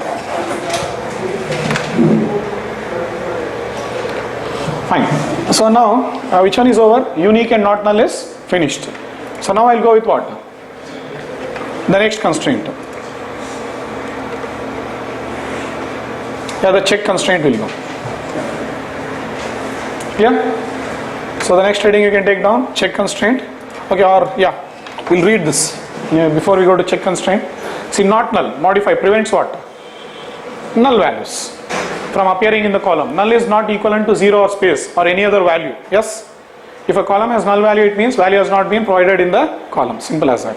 Unique means what? To avoid duplicate values to be added to a table. To avoid duplicate values. To avoid, you are avoiding it. Unique constraint is used on the column. According to the ANSI standard, a unique constraint should disallow what?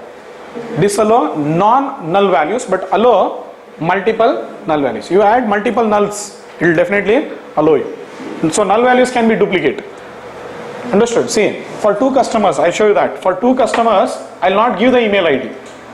For 2 customers, I will not give the email ID. Notice now.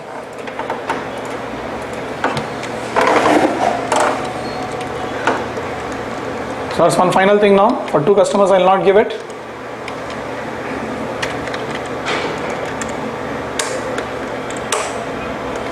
Yeah, which are the 2 customers? 105, 106. EEE, FFF. Fine. So I will remove the email.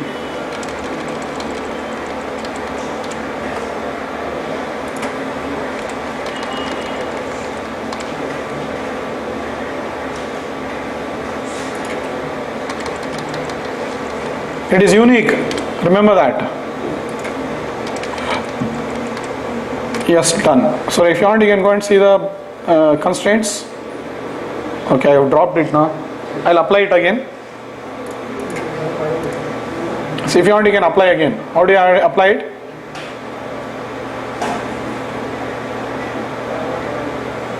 See, I'll apply the email constraint. Which one? Unique constraint on email. Run. So this is the advantage if you use this editor. See whichever query you want, and it's so email. It's dropped or what?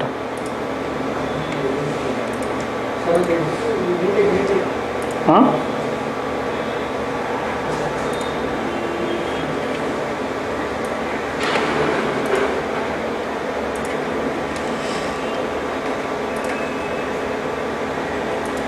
What happened?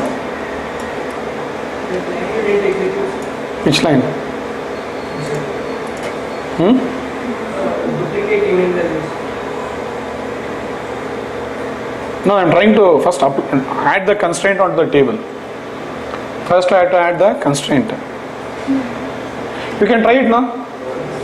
Try it out. Understood? So definitely it will allow you what? Duplicate nulls. Okay, even if it is unique, it will allow you duplicate null values. That is what? This is a very famous interview question. Can a constraint be unique and have duplicate null values? Yes, it can have duplicate null values. Fine. So I'll move to the next constraint now. Check constraint. Yeah. So we'll start off now. So drop table subject. So anyway, the table is not there.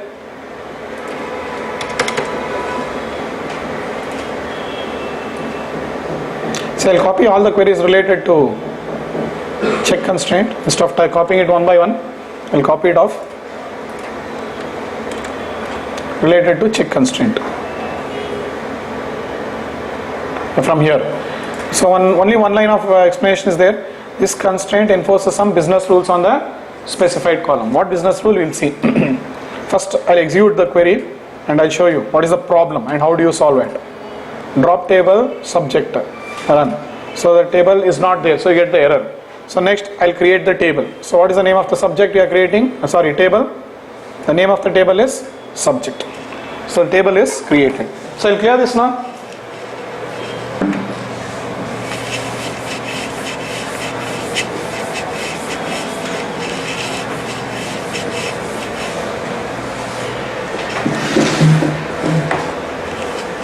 Yeah, the name of the table is subject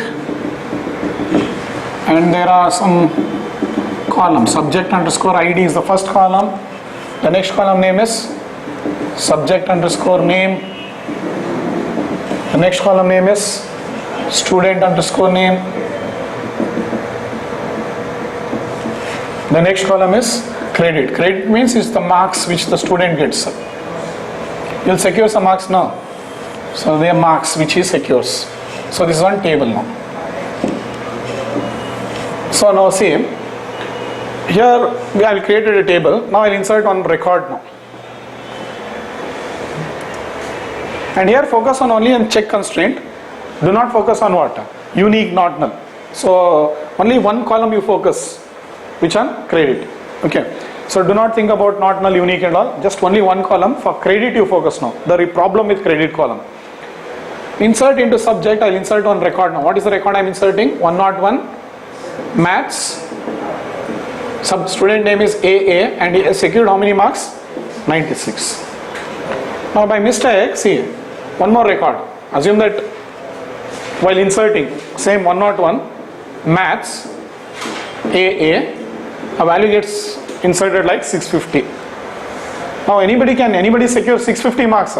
Because you know the total question is about marks is 100. Out of 100, how can you get 650? It's impossible. So definitely it should not be allowed. Understood? And definitely, see, this range should be either 0 or 100. It cannot be a negative value also. Means I cannot enter minus 250 also. Nor can I enter some high value like this also. So definitely there is some range. From here to there. Okay. Only if it is there, then I will allow the value to be stored. Else I will not allow. So all these constraints, why are you applying? So that you get proper data into your tables. We don't want improper data. So that's why the reason we are trying to apply constraints now. So the thing is now, so I want the value only between 0 and 100. So now we know the two constraints. Which are the two constraints? Unique and not null. If I make it unique, will it solve this problem? Unique means no duplicates only. But so many people will allow what? Will get what? Duplicate marks. 2 people will get 96. So you should allow duplicates here. Not null means here some people might miss their exam. So that time what will happen now? You can't use 0 also. You can say null, something like that. So anyway, see here not null and unique are not going to solve this problem for you. So we need a different type of constraint called as what? Check constraint. So I'll show you the check constraint now. What we'll do now? See, this is the problem now. The problem is this. I'll insert one more record. See here what happens. So as this query, this row is also inserted. Now click on tables. It will show you. Okay, refresh. Here you refresh. It will show you the subject, the new table which got created, data. Okay, again I think I didn't execute the first one. I didn't execute the first one. Leave it. If I execute 96, anyway that is not a problem. But if I execute 650, what's happening? It is storing. Such kind of invalid data should not be allowed. Such kind of invalid data should not be allowed now. So to avoid that, we have to apply what? Constraints. Understood? So, and again, I don't think, look at the query. I know that no credit will be above 650, means 100. I'll give 650. Think from the UI. The user will be giving value like this. Understood? And if a value like this enters your application, even if your application is sending, your database should not store such kind of values. So let's see how you apply it now. Okay. So I'll drop the problem is now, I'll drop the table, then I'll create the table in this way. How? See this. This is one way of creating the table. It's very simple. So what is the constraint I'm applying? Same. First column no constraint, second column no constraint, third column no constraint. If you want to add, which one? Unique, not null and all for the other three. But for credit, see what is the constraint I am applying? Check. Check is also on type of constraint, no? Check is also on type of constraint. See in the document I had shown you. What are the 6 constraints? Check is one more constraint. We are learning that. And what does check constraint do? It enforces some business rules. Same thing we are seeing here. Check. Credit is the name of the column. Credit is the name of the column. It should be greater than 0 and credit should be less than or equal to 100. Less than or equal to 100. Sometimes somebody can get out of out. So that's why I am telling this one. So now you try to insert. So once you do that, see the same query I will execute. The first one will get executed, no issues. But if you try to give a value outside the range, it will not allow you because it is invalid data. So it will not allow invalid data like this into your database. Clear? That's why we set constraints. Clear? Fine. Are you clear with this one? But the problem is, again, if I create a constraint like this, what is the problem? Let's go. Subject, data. Okay. You can refresh. Subject, data. See, it was not allowing you. But I have got a constraint on which column? Subject column. This is a subject column. And in the table subject. In the table called as subject, that is the constraint. Credit should be greater than 0 and it should be greater than or less than or equal to 100. But it is generating its own name. See that again? So now if I want to drop the constraint, what is the problem? I'll drop it. To drop the constraint, what should happen? Again, you have to drop the column, but data will be lost now. So that is why we don't take this approach of creating constraints. What we do, first we create the table, then we'll alter the table and apply the constraint. That I'll show you now. Very simple. So everything you know, but only this, the methodology of doing it now. Okay, see this. So I'll drop the table now. See, data will get lost. That's the reason. Run. Data is lost. Yes or no? So we don't want these things to happen. So that's the reason we create a table like this. And then later we'll add the constraint like this. See this. Alter table. We're going to add it like this. Yeah? Understood the query now? Alter table subject, add constraint, check. See there. The convention CHK. For unique add used UQ. Okay. Check underscore subject underscore credit. Check. The type of, see, constraint, constraint name, type of constraint, and what is your, on which, this is the column, constraint, name, type of, on which column and what is it, what is your constraint. It is should be greater than 0 and less than or equal to 100. So follow it. Now see here. First I'll show you. We have created a table. For this table, subject, there is no constraint right now. Yes or no? I'll execute that query. Now see, the constraint gets created. Table is altered. Go there. Constraint. See there. So it has been created now. What is the name of the constraint?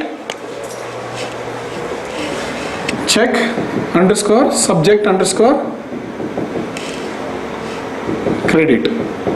Means the convention what I have told is check is the name of the type of constraint. It is applied on which table? Subject table. Subject table. And in subject table we are applying it on what? Credit column. So we give names like this. CHK means as soon as you see here, we know it's a constraint. But it's very clear. It's of type check. It is applied on the subject table and it will be applied to the credit column. Like that we give the names. So don't give names like A, B, C, D. If you are not giving, Oracle is only generating a name like what? Sys underscore and all that. Very complicated. So that's why you give like this. And it will be linked now. That will be linked now. So tomorrow you want to remove the constraint, you will not drop the column. What will you do? You will drop the constraint. That is much better now. So maintenance becomes easy. Right now what's happening? If you want to remove a constraint, you have to drop the column or drop the table. But now it will not be like that. You will only drop the constraint. Following now? See here. So it is done. So it will not allow you now. It will not allow you. What values it will not allow? 650 I will try to insert. See there? It will give the error. But by chance, tomorrow I want to remove it. What will I do? Alter table, drop constraint. I am not dropping the table. I am not dropping the column. I am only dropping the constraint. Run. See, it has been dropped. Once it has dropped, go there. Table constraints, it is not there. It is not having constraints. Now again, if you want, you can insert now. It will insert, definitely it will insert. 650 will be inserted, yes or no? Now see there, you can go and see. Data.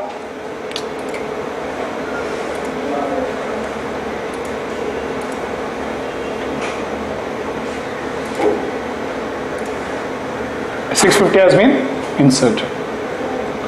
Because I dropped the constraint, but I didn't drop the table this time. Understood? So that is the reason we take this approach. Even though it's a bit complicated, lengthy, later on maintenance of your application becomes very simple and easy. So always create a constraint like this itself. Okay. Only not null has to be created when you are creating the table. Rest all constraints you can create it later after creating the table by altering the table. Done? Not null done? Sorry, check done. Now let's go with default, the next constraint. See, you know generally, if you know, I'll explain what is default, then I'll go with an example. So in default what happens, okay, sorry, if you don't give a value to a column, what happens? Null value will be taken. If I don't give value to any column in database, null value will be taken. But in some cases what happens, I'll not give a value, but I want some default value. I'll not give any value, but I don't want null there. I don't want null. Okay, I don't want null. If I don't give a value, I don't want null. By default, it should give some value now. Okay, like example, I'll take one scenario now. Say, you know, passing marks for every subject is what? 40. I'll take the same table now, and I'll bring one more column called as pass. I'll take one more column called as pass. For all subjects, what is the passing mark? 40. So now see, how many subjects are there? It is waste now, going on typing what? Pass, it's waste. Because end of the day, if you give a value, what is the value you'll be giving? 40, 40, 40, it's waste. So I don't want to type every time. But when I don't give a value, what happens?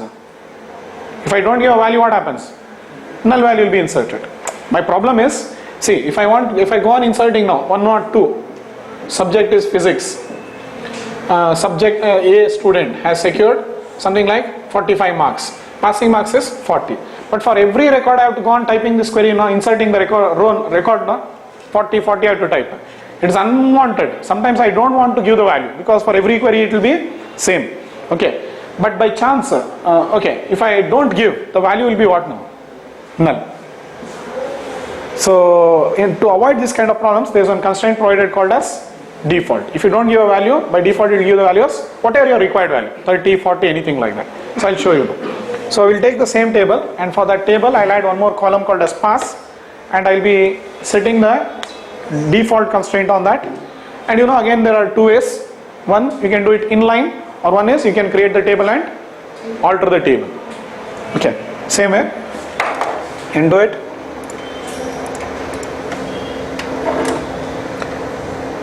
See this again, since it's a new thing what we are seeing now.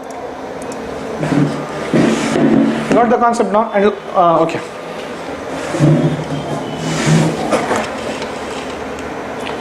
So again I'll copy all the queries of what? Default constraint and paste it there. Second.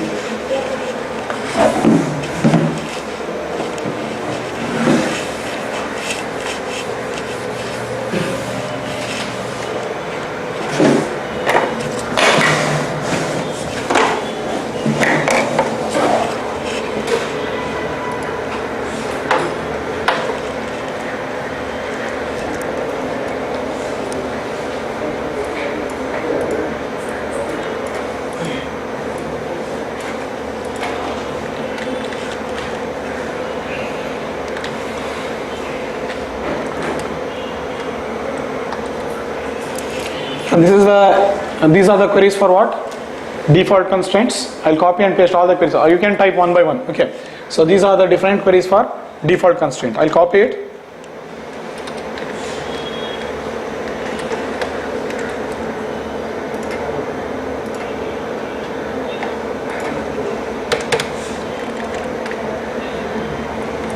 I'll start default constraint. So first I'll drop the table, subject table. Your table is dropped, then I'll create. How will I create? See this. I'm telling default. What is it? Constraint. And what is the value I'm giving?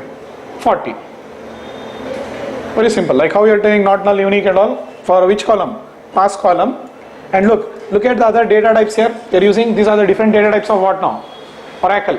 Till now we had used only varchar and number.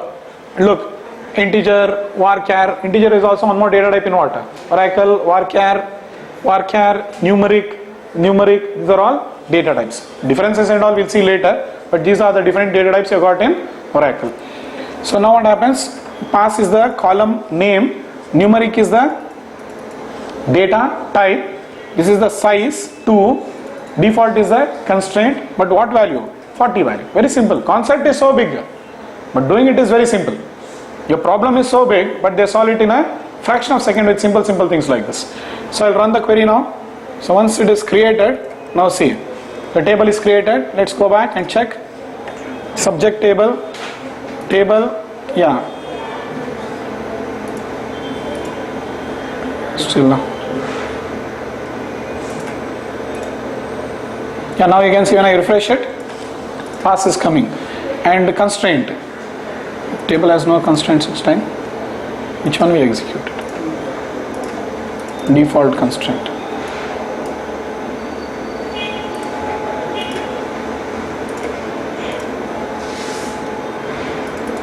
Telling default 40, but it's not showing here.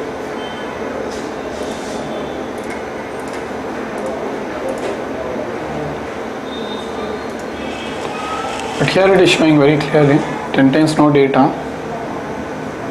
Default value is 40. Leave it. Just let's continue. So once it is done, so what happens? Okay, I'll apply the constraint of what? Check on credit. That if you want, it's your wish, or leave it off. Okay, so anyway, I will execute this now. For check we have applied. Let's again go and see. Table, data, fine, no data, but constraints, it's showing only one. It's not showing the default constraint. Fine, not a problem. For which one? Credit now, we have applied the constraint. As well as for pass also, we have applied the constraint. For both we have applied. So fine, next, we'll try to insert some record. See, I'm inserting only 4 records.